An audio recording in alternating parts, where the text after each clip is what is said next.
जाधव. मी गेल्या 40 वर्षापासून आमची फॅमिली इथे राहते आणि गेल्या 2 दिवसापूर्वी उल्हासनगर महानगरपालिकेचे 2 कर्मचारी आले इथे.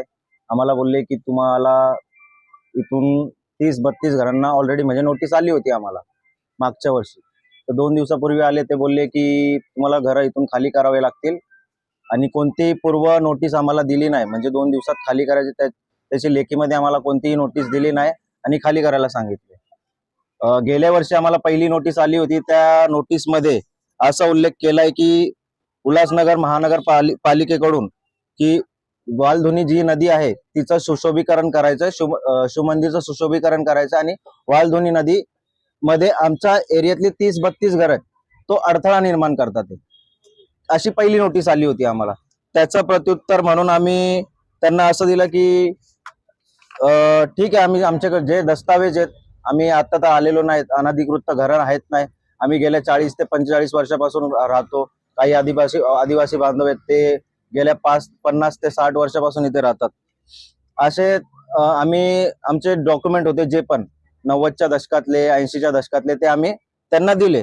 त्यानंतर त्यांनी दुसरी नोटीस अशी पाठवली की हे तुमचे डॉक्युमेंट व्हॅलिड नाही, तर त्याच्यामुळे तुम्हाला येणाऱ्या 30 दिवसात घर खाली करावे लागतील.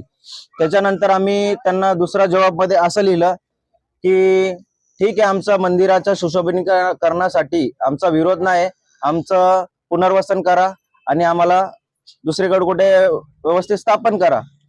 तर त्याच्यावरती आमचा काय त्यांचा काय आम्हाला जबाब आला नाही. तिसरी नोटीस आम्हाला आली की तुम्हाला ह्या 7 दिवसात घर खाली करावे लागतील. आम्ही खासदार साहेबांची भेट घेतली. खासदार साहेब आम्हाला बोलले, तोंडी उत्तर त्यांनी म्हणजे आम्हाला सांगितलं की तुम्हाला पहिले आम्ही पुनर्वसन करू तुमचं, त्यानंतर तुमचे घर तोडू. अंबरनाथचं इलेक्शन लागलं, उल्हासनगरचं इलेक्शन लागलं, काम पुढे ढकललं गेलं. 2 दिवसापूर्वी ते अचानक आले आणि बोलतात का घर खाली करा. साधारण किती घर? साधारण ते 30 ते 32 घरं आहेत. त्यामध्ये एक किराणा दुकान आहे. आणि आता काय मागणी असणार?